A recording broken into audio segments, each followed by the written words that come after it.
হজম না করে পাল্টা জবাব তাকেও দাও। যদি তোমার বিষয়ে কেউ নাক গলায় তবে সেটাকে ভদ্র মানুষ হয়ে হজম না করে পাল্টা জবাব তাকেও দাও, না হলে কি হবে বলো তো? অপর পক্ষ আপনাকে সাহসীতে ভেবে একই কাজ বারবার করেই যাবে এবং বেচারা আপনি পরিণত হবেন এক গোবেচারা মানুষে। তো এখন মনে প্রশ্ন আসবেই যে হঠাৎ এমন কথা আজ কেন বলছি? কারণ তো নিশ্চয়ই আছে, শেষ অবধি থাকুন।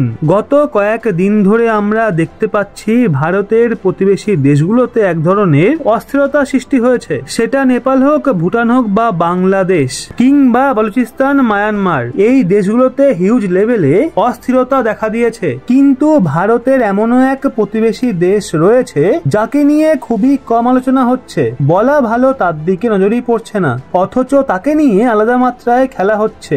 আসলে আমরা কথা বলছি ভারতের প্রতিবেশী তিব্বতের, যার সাথে মিলে ভারত এমন প্রস্তুতি নিচ্ছে যার জন্য চীন বেশি ভোগান্তিতে পড়েছে। তবুও চীন সরাসরি ভারতকে কিছু বলতে পারছে না, আর না তো চীন এক্ষেত্রে ভারতের দিকে চোখ রাঙিয়ে তাকাতে পারছে। যদি 1950 সালের ঘটনা ভুলে যাওয়া হয় তাহলে তিব্বত এবং ভারত একসময় খুবই ভালো বন্ধু ছিল এবং ভারতের প্রতি তিব্বতের আবেগ এখনো বদলায়নি। তিব্বতের পাশে আমেরিকা পর্যন্ত দাঁড়িয়েছে। ফলে সম্প্রতি ভারত তিব্বতের সাথে মিলে যে প্রিপারেশন নিচ্ছে তা দেখে আশঙ্কা করা হচ্ছে গোটা বিশ্বে যখন অস্থিরতা চলছে তখন ঠিক সেই সময়ে তিব্বতকে নিয়ে বড় কোনো পদক্ষেপ না নেওয়া হয় যাতে চীনকে চিরদিনের মতো তিব্বত হারাতে হয়। তাহলে ভারতের প্রতিবেশী তিব্বতকে নিয়ে আপডেটটা ঠিক কি সেটা বোঝার চেষ্টা করি চলুন। কিন্তু তার আগে রহস্য বাংলা নতুন দর্শক হয়ে থাকলে চ্যানেলটা সাবস্ক্রাইব অবশ্যই করবেন। হয়তো এটা আপনার কাছে 1 সেকেন্ডের ব্যাপার,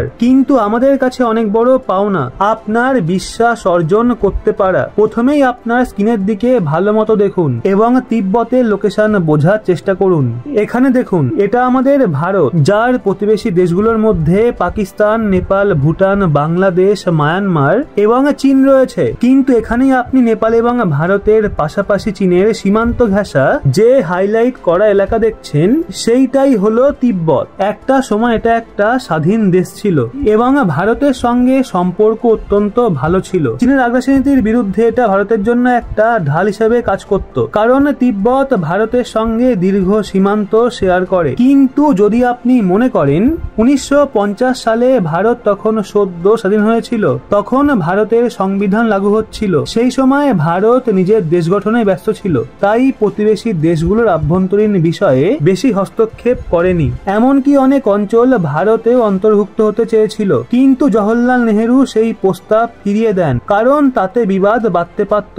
একদিকে ভারত নিজেকে নিয়ে ব্যস্ত ছিল আর সেই সুযোগটাকেই কাজে লাগায় চীন। চীন হঠাৎ সেনা পাঠিয়ে প্রতারণা করে পুরো তিব্বতকে ঘিরে ফেলে। ফলে তিব্বতের আধ্যাত্মিক নেতা দলাই লামা বাধ্য হয়ে তিব্বতকে চীনের হাতে তুলে দেয় এবং চীন তিব্বতকে নিজের দখলে নিয়ে নেয়। তবে নতুন করে হওয়া চুক্তিতে অনেক শর্তও ছিল, যার ফলে তিব্বতী জনগণের সাথে চীনের সম্পর্ক আরো খারাপ হয়। 1959 সালে দলাই লামাকে তিব্বত ছেড়ে ভারতে আশ্রয় নিতে হয় এবং ওনার সাথে হাজার হাজার তিব্বতীয় মানুষজনও ভারতে আসে। ভারত তাদের আশ্রয় দেয় এবং হিমাচল প্রদেশের ধর্মশালায় তাদের জন্য থাকার জায়গা নির্ধারিত হয়। তো বর্তমানে ভারতে প্রায় 75,000 তিব্বতীয় বাস করেন এবং বহু বৌদ্ধ মঠ ভারতেও প্রতিষ্ঠিত হয়েছে। কিন্তু গত কয়েক বছরে চীন হিমালয়ের এই বৌদ্ধ মঠগুলোর মাধ্যমে তাদের সংস্কৃতি এবং প্রভাব বিস্তার করার চেষ্টা করছে, বিশেষ করে অরুণাচল প্রদেশে, যেটাকে চীন নিজের অংশ বলে দাবি করে। তারা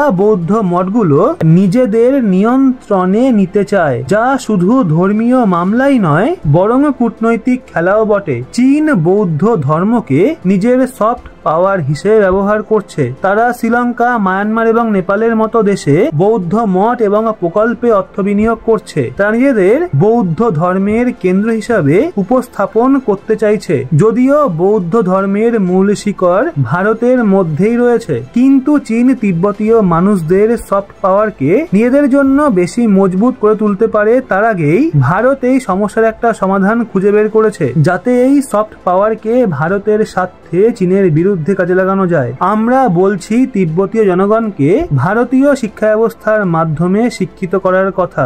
সম্প্রতি জানা গেছে ভারত সরকার তিব্বতীয় বৌদ্ধ মঠগুলোকে চীনের প্রভাব থেকে বাঁচাতে নতুন স্কুল পাঠ্যক্রম চালু করার প্রস্তুতি নিচ্ছে। হিমালয়ের নিকটে প্রায় 600টা বৌদ্ধ মঠে, যেগুলো সিকিম, হিমাচল প্রদেশ, উত্তরাখণ্ড, জম্মু কাশ্মীর, লাদাখ এবং অরুণাচল প্রদেশে ছড়িয়ে রয়েছে, সেখানে এই নতুন পাঠ্যক্রম শুরু হয়েছে। আগেই মঠগুলোতে বাচ্চাদের কেবল বৌদ্ধ ধর্ম এবং তিব্বতী সংস্কার শেখানো হতো, কিন্তু এখন এই পাঠ্যক্রমে 2 ধরনের পড়াশোনা হবে। প্রথমত প্রচলীয় ধর্মীয় শিক্ষা, যেখানে বৌদ্ধ দর্শন, গৌতম বুদ্ধের শিক্ষা এবং তিব্বতীয় ভারতীয় ঐতিহ্য শেখানো হবে। দ্বিতীয়ত আধুনিক শিক্ষা, যার মধ্যে গণিত, বিজ্ঞান, কম্পিউটার, ইংলিশ, হিন্দি এবং আঞ্চলিক ভাষা শেখানো হবে। এছাড়াও শিক্ষার্থীরা ভারতের প্রাচীন এবং আধুনিক ইতিহাসও পড়বে, যাতে তারা জানতে পারে যে ভারত তিব্বতের স্বাধীনতার জন্য কি করেছে। এই পাঠ্যক্রম ইতিমধ্যেই 20টা মঠে শুরু হয়েছে এবং খুব শিগগিরই বাকি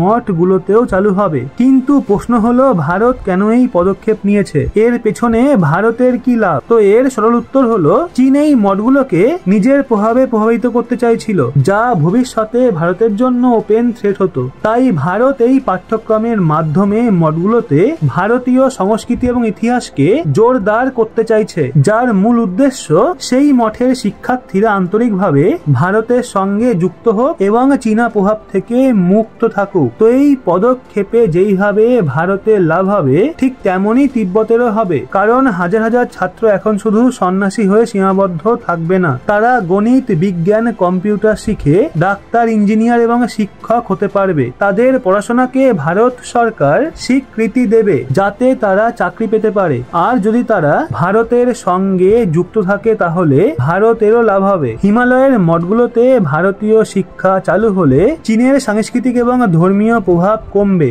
বিশেষ করে অরুণাচল প্রদেশে, যেই অঞ্চলকে চীন নিজের বলে দাবি করে। তেমন জায়গায় এটা অত্যন্ত প্রয়োজনীয়। এবার ফিরে যান একটু অতীতে। 2020 সালে গালওয়ান উপত্যকায় ভারত চীন সংঘর্ষ হয়েছিল এবং ভবিষ্যতে এই ধরনের ঘটনা আরো ঘটতে পারে। সেই দিক থেকে সীমান্তবর্তী মঠগুলোতে ভারতীয় শিক্ষা চালু করা একটা কৌশলগত পদক্ষেপ, যেটা অত্যন্ত জরুরি, যার ফলে সেখানকার শিক্ষার্থীরা ভারত ভক্ত হবে। নিরাপত্তার জন্য জরুরি। এছাড়াও তিব্বতী প্রতিনিধি দল ইউরোপীয় সংসদে চীনের প্রভাব এবং মানবাধিকার লঙ্ঘনের বিরুদ্ধে ব্যবস্থা গ্রহণের অনুরোধ করেছে, যাতে ইউরোপীয় ইউনিয়ন এদিকে একটু নজর দেয়। শুধু তাই নয়, আমেরিকা বরাবরই তিব্বতীদের সমর্থন করেছে এবং তিব্বতের স্বাধীনতার পক্ষে বারবার আওয়াজ তুলেছে। তেমন পরিস্থিতিতে যদি তিব্বত এবং দলাই লামাকে বিশ্বের বিভিন্ন দেশ সমর্থন করে, তাহলে চীনের বিরুদ্ধে শক্ত অবস্থান নেওয়া সম্ভব হবে। তো অবশেষে বলুন, তিব্বতীয়দের